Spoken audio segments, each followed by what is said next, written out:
নমস্কার বন্ধুরা, কাজল হেসেলে সবাইকে স্বাগত। তো বন্ধুরা দেখো, যে কোনো উপবাস বা একাদশীর দিন যখন কিছুই মুখে ভালো লাগে না মিষ্টি কিছু খেতে, তখনকার জন্য একটা রেসিপি নিয়ে চলে এলাম। আমার মতো দেখো, সাবুদানার পোলাও। এটা কিন্তু যে কোনো উপবাসের দিন, এই সামনেই শিবরাত্রি বা একাদশী, যে কোনো কিছু দিন যারা ধান চালের জিনিস খাবে না তাদের জন্য এই রেসিপিটা। তো বন্ধুরা দেখতে থাকো। তো আমি এটা সাবু দিয়ে করছি। এখানে 200 গ্রাম, এক প্যাকেট সাবু নিয়ে নিয়েছি। এখানে 200 গ্রাম সাবু। তো এই দেখো, আমি বড় দানা সাবু নিয়েছি, কিন্তু এইটা করতে বড় দানা সাবু দিয়েই খুব ভালো হয়। তো দেখো, ভালো করে এই সাবুদানাটা ধুয়ে নেবো প্রথমে। দেখবে ধুতে ধুতে একটা সাদা সাদা জল বেরোবে, যতক্ষণ না সাদা জল বেরোনো এভাবে ততক্ষণ ভালো করে ধুয়ে নেবো। দিয়ে আর এই দেখো, অল্প একটু জল দিয়ে, মানে মাপ মতো, মানে সাবুটা জাস্ট ভেজে মতো, আর এক্সট্রা জল না, এটা ভেজে মতো এরকম একটু জল দিয়ে 2 ঘন্টা আমি রেখে দেবো। 2 ঘন্টা পর আমি ফিরে আসবো। ততক্ষণে সব সবজি টবজিগুলো যা যা দেবো সেগুলো সব কেটে নেব। তো 2 ঘন্টা পর ফিরে এলাম মেন যে রান্নাটা, তার জন্য। তো দেখো, সবজি আমার কাটা হয়ে গেছে, আমার দেখানো হলো না। তো যাই হোক, 1 টেবিল স্পুন সাদা তেল দিলাম, আর দিয়ে দেবো সামান্য ঘি। এটা সাবুদানার পোলাও, ওর জন্য একটু ঘি দেবো আমি। তোমরা যদি মনে করো না দেবে, নাও দিতে পারো, শুধু সাদা তেলেও করতে পারো। তো আমি একটু ঘি দিলাম। তো দিয়ে প্রথমে এবার আমি একটু কাজু কিশমিশ দেবো। কাজু কিশমিশটা আমি ভেজে নেবো সুন্দর করে। দেখবে বন্ধুরা, যে কোনো উপোসের দিন বা এই যে শিবরাত্রি, অনেকেই আছে সুগার পেশেন্ট, যারা একদম মানে উপোস করতে পারে না, বা উপোস করে যেই মিষ্টি মিষ্টি কিছু খাওয়া, ফল খাওয়া, এগুলো সুগার পেশেন্টদের একদমই মানে মানা থাকে। উপোস করাটাও ঠিক না, তবু যারা মন চায় না উপোসটা করে। কিন্তু উপোস করার পর এইরকম একটা যদি খাবার করে খাওয়া হয়, শরীরের পক্ষেও ভালো, আর খেতেও ভালো লাগবে। আর মিষ্টি জিনিসও খেতে হবে না, এটা একটু ঝাল ঝাল খেতে ইচ্ছাই হয়। এটা একটু নিজেদের পছন্দ মতো ঝাল ঝাল করে নিলেই বেশ ভালোই খাওয়া যাবে। শরীরের পক্ষেও ভালো, মনও ভরবে, পেটও ভরবে, শরীরও ঠিক থাকবে।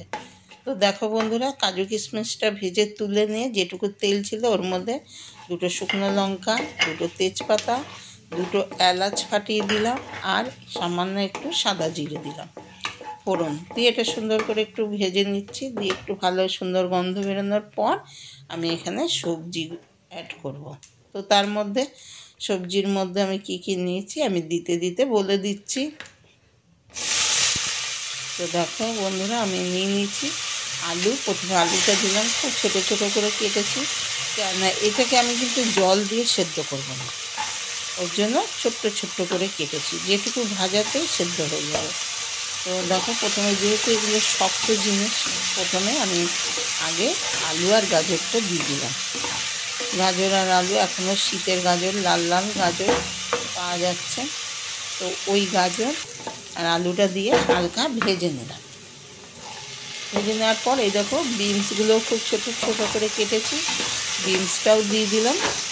এগুলো ভাজাতেই সেদ্ধ হয়ে যাওয়ার মতো, ওর জন্য একদমই ছোটো ছোটো করে কাটা হয়েছে।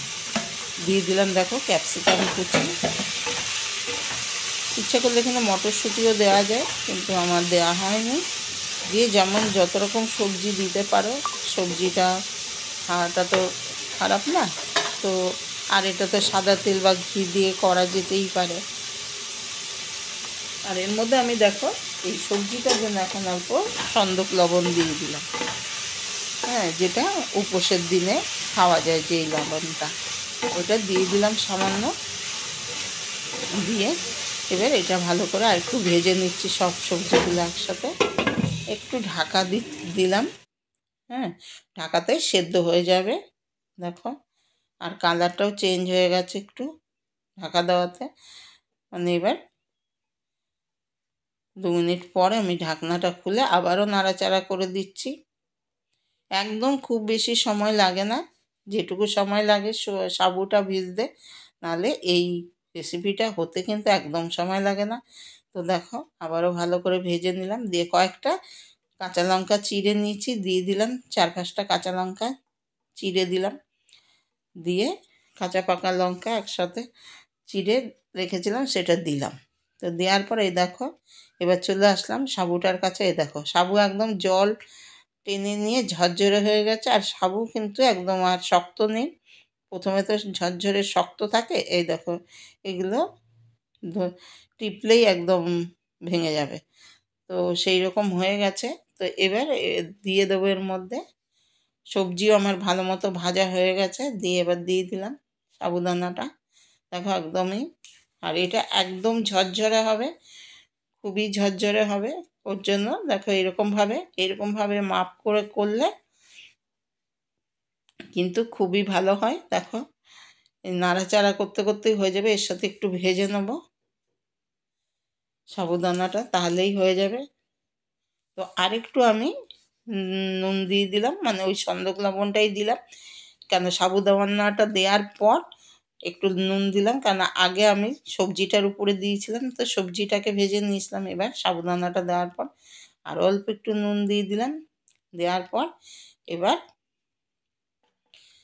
ভাজাটা যেগুলো মানে কাজু কিশমিশটা ভেজে রেখেছিলাম, ওই কাজু কিশমিশ ভাজাটা দিয়ে দেব, দিয়ে ব্যাস একসাথে নাড়াচাড়া করলেই হয়ে যাবে। আমি আর এখানে কোনো কিছু মশলা অ্যাড করছি না, এটাই খেতে খুব ভালো লাগবে। আর উপোসের দিনে এইরকমভাবে বানিয়েই খেতে হবে, আর কোনো মশলা কোনো কিছু অ্যাড করার দরকার নেই। এবার নামানোর আগে একটু দিয়ে দিলাম চিনি, ব্যাস সামান্য একটু চিনি ব্যালেন্সের জন্য। এটা কিন্তু মিষ্টি মিষ্টি খাবার না, ঝাল নুন, যেহেতু নুনও দেওয়া আছে ওর জন্য একটুখানি ব্যালেন্সের জন্য চিনি দিলাম। বেশ দুর্দান্ত খেতে লাগবে। তো বন্ধুরা অবশ্যই করে খেয়ে দেখবে, যে কোনো উপোসের দিন, সে একাদশী হোক, শিবরাত্রি হোক, নীলুহের উপোস হোক। তো একদম হয়ে গেছে, নামিয়ে দিলাম। দেখো একদম ঝরঝরে। তো বন্ধুরা তোমাদের ভালো লাগলে অবশ্যই লাইক শেয়ার কমেন্ট করবে। আমার চ্যানেলে নতুন বন্ধু হলে চ্যানেলটিকে সাবস্ক্রাইব করার অনুরোধ রইল। তো বন্ধুরা তোমরা এতক্ষণ আমার সাথে থাকার জন্য, আমার আজকের এই সাবুদানার পোলাও রেসিপিটা দেখার জন্য তোমাদের অনেক অনেক ধন্যবাদ। আজ আসি, টাটা।